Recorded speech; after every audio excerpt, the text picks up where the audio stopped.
తాకట్లో ఉన్న మీ బంగారాన్ని విడిపించి ఆ రోజు ఆన్లైన్ రేటుకి కొంటాం. Sharma gold company. దక్షిణాది రాష్ట్రాల ఆర్థిక ప్రగతిని గతిశీలతను మార్చబోయేటువంటి ప్రధాన భూమిక వేదిక ఎక్కడుందో తెలుసా? తెలుగు రాష్ట్రాల్లోనే ఉంది. అందుకనే వేగవంతమైనటువంటి రవాణా వ్యవస్థ విషయంలో తెలుగు రాష్ట్రాలు తీసుకోబోతున్నటువంటి నిర్ణయాలు దేశ ఆర్థిక ప్రగతికి పునాదులు కాబోతున్నాయి. అది ఎలా అంటారా? హై స్పీడ్ బుల్లెట్ ట్రైన్ పేరుతో కేంద్ర ప్రభుత్వం ఈసారి బడ్జెట్లో 7 ప్రత్యేక కారిడార్లని అనౌన్స్ చేసింది. వాటికి భిన్నంగా తెలుగు రాష్ట్రాల్లో ఇప్పుడు ప్రత్యేక కారిడార్ల ప్రతిపాదన చేస్తుంది. కేంద్రం కనుక దీన్ని ఆమోదిస్తే రాబోయేటువంటి రోజుల్లో ఉత్తర దక్షిణ భారతాలకి ప్రధానమైనటువంటి అనుసంధానకర్తలుగా తెలుగు రాష్ట్రాలు వ్యవహరించబోతున్నాయి. ఒకసారి దాన్ని విశ్లేషించేటువంటి ప్రయత్నం చేద్దాం. ఇది మొన్న అనౌన్స్ చేసినటువంటి 7 రైల్వే కారిడార్లకు సంబంధించినటువంటి లిస్టు. అంటే ఢిల్లీ టు వారణాసి మొదటి లైను, ఢిల్లీ టు వారణాసి, తర్వాత వారణాసి టు సిలిగురి, ఇది రెండవది, మొదటి కారిడారు, ఇది రెండవ కారిడారు. మిగతావన్నీ కూడా దక్షిణాది రాష్ట్రంలో, ఎందుకంటే growth engines, economic power boosters మన దేశానికి ఉన్నది దక్షిణాది రాష్ట్రాల్లోనే. ప్రధానంగా చూస్తే గుజరాత్తో సహా ఇలా మధ్య భారతాన్ని విభజించి చూస్తే కనుక ఈ దిగువన ఉన్నటువంటి ప్రాంతాల్లోనే ఎకనమిక్ బూస్టర్స్ ఉన్నాయన్నటువంటి మాట వాస్తవం. ఆల్రెడీ అందుకే అహ్మదాబాద్ టు ముంబై కారిడార్ కన్స్ట్రక్షన్లో ఉంది. ఇప్పుడు ప్రపోజ్ చేసినటువంటి మిగతా వాటిల్లో ముంబై టు పూణే, ఇది 3వ ప్రపోజల్. అలానే పూణే టు హైదరాబాద్, ఇది 4వ ప్రపోజల్.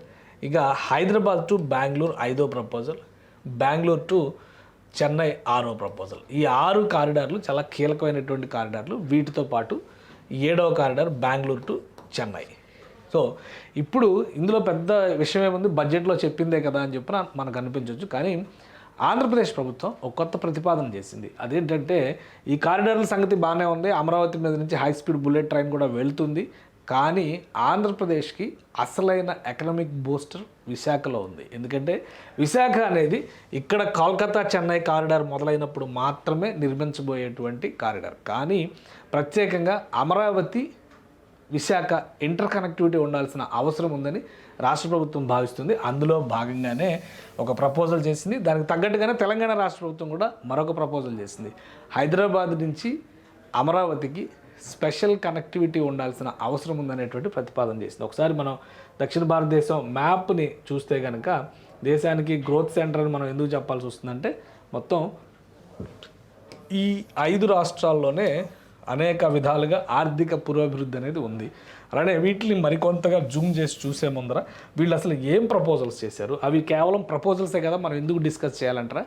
వీటిని రైల్వే బోర్డు ఆమోదంతో కావలసినటువంటి ఫీల్డ్ సర్వేలు కూడా చేసి తుది నివేదికలను కేంద్ర ప్రభుత్వానికి పంపారు. అంటే కేంద్ర రైల్వే శాఖ, కేంద్ర ప్రభుత్వం కనుక ఆమోద ముద్ర వేస్తే ఈ 7 కారిడార్లతో పాటు అవి కూడా అమల్లోకి వచ్చేటువంటి అవకాశం ఉంటుంది. అవి ఏంటి ఒకసారి విశ్లేషిద్దాం. తెలంగాణ ప్రభుత్వం చేసినటువంటి ప్రకటన, semi bullet train, greenfield highway పక్కనే semi bullet train, future city Amaravati, ఈ రెండింటికి ఒక ఎక్స్ప్రెస్ వే ప్రపోజల్ చేశారు. కేంద్ర ప్రభుత్వం దాన్ని ఆమోదించింది. త్వరలో నిర్మాణ ప్రణాళికను అమలు చేయబోతుంది. దానికి సమాంతరంగా హై స్పీడ్ రైల్వే లైన్, అంటే అది కూడా సెమీ బుల్లెట్ ట్రైన్ ఏర్పాటు చేసే విధంగా ట్రాక్ నిర్మించాలని, దానికి 1,86,000 కోట్ల రూపాయల వరకు ఖర్చు అవుతుందని చెప్పి అంచనా వేశారు.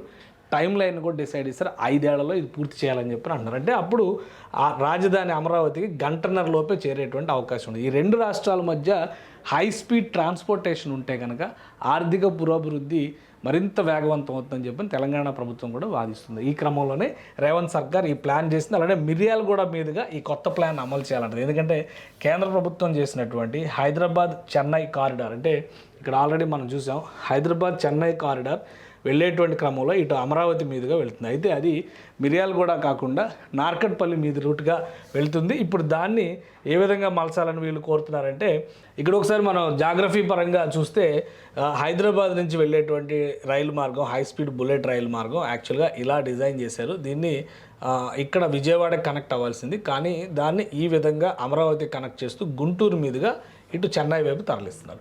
అదే క్రమంలో ఫ్యూచర్ సిటీ హైదరాబాద్కి ఈ దిగువ ప్రాంతంలో ఎంటర్ అవుతుంది. కాబట్టి దీనికి సమాంతరంగా ఇప్పుడు రైల్వే లైన్ ఎలా అయితే high speed green field highway ఎలా అయితే డెవలప్ చేస్తున్నారో దానికి సమాంతరంగా ఈ సెమీ హై స్పీడ్ రైల్వే లైన్ని ఇది ఇక్కడ నార్కట్పల్లి మీద నుంచి వెళ్తుంది. ఇక్కడ మిర్యాలగూడ కూడా నల్గొండ జిల్లాలో అది మోస్ట్ హ్యాపెనింగ్ సెంటర్, అలానే రైస్ మిల్లు, వ్యాపార కేంద్రం, వాణిజ్య కేంద్రంగా ఉన్నటువంటిది. కాబట్టి దీన్ని కనెక్ట్ చేస్తూ ఇలా అమరావతికి వెళ్ళాలనేటువంటి ప్రపోజల్ని ఇప్పుడు చేసింది. సో ఇది అయితే కనుక ఆంధ్రప్రదేశ్ ప్రభుత్వం చేసినటువంటి మరో ప్రపోజల్ కూడా మనం ఇక్కడ డిస్కస్ చేయాలి. జాగ్రఫీ పరంగా చూస్తే ఇది హై స్పీడ్ బుల్లెట్ ట్రైన్కి సంబంధించి బహుశా రాజమహేంద్రవరం మీదుగా ఇలా విజయవాడ మీదుగా అమరావతికి కనెక్టివిటీ కూడా. అంటే మొత్తం మీరు చూస్తే ఈ జంక్షన్ మొత్తం మళ్ళీ అమరావతి, గుంటూరు, విజయవాడ మధ్య ఒక హై స్పీడ్ రైల్వే జంక్షన్ తయారవుతుంది. ఎలా అయితే హైదరాబాద్లో ఇక్కడ శంషాబాద్ దగ్గర దక్షిణాదికి హబ్ తయారవుతుందో ఇక్కడ ఒక సెమీ హబ్ తయారయ్యేటువంటి అవకాశం ఉంటుంది.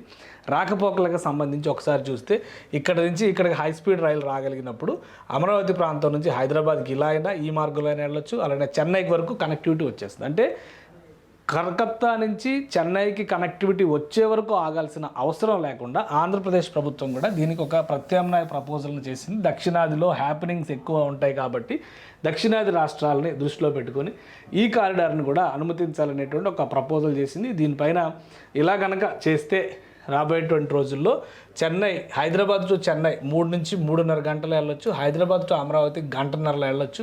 మొత్తం కూడా 250 కిలోమీటర్ల పైన వేగంతో ప్రయాణం చేసేటువంటి రైళ్లు ఈ మార్గంలో నుంచి వస్తాయని చెప్పని అంచనా వేస్తారు. అంటే దానికి తగ్గట్టుగా ప్రణాళికలు సిద్ధం చేయాలి. ఇప్పుడు ఒరిజినల్గా ప్రపోజ్ చేసినటువంటి రూటు శంషాబాద్ నుంచి నార్కట్పల్లి, సూర్యాపేట, ఖమ్మం మీదుగా విజయవాడ వెళ్ళదు, అమరావతి వైపుకు వెళ్తుంది.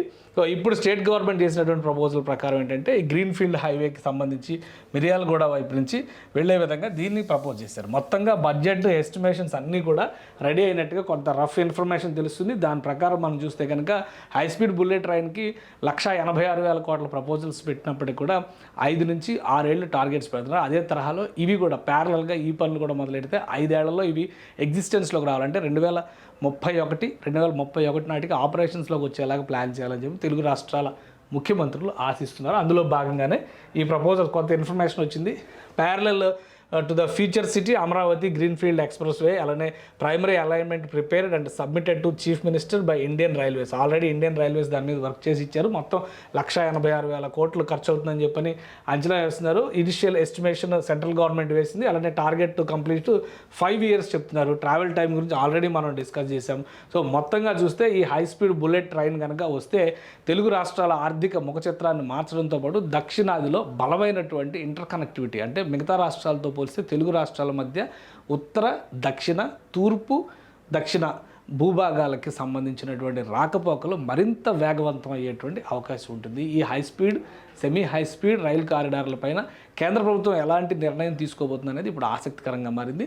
ఒకవేళ కేంద్ర ప్రభుత్వం కనుక సుముఖత వ్యక్తం చేస్తే ఇవన్నీ కూడా పీపీపీ మోడల్లో తీసుకొచ్చేటువంటి ప్రాజెక్టులు కాబట్టి అంతర్జాతీయ బ్యాంకుల సహకారంతో, అంతర్జాతీయ టెక్నాలజీ సపోర్ట్తో వీటిని ప్యారలల్గా ప్రారంభించాలని చెప్పి 2 రాష్ట్రాలు ఆశిస్తున్నాయి.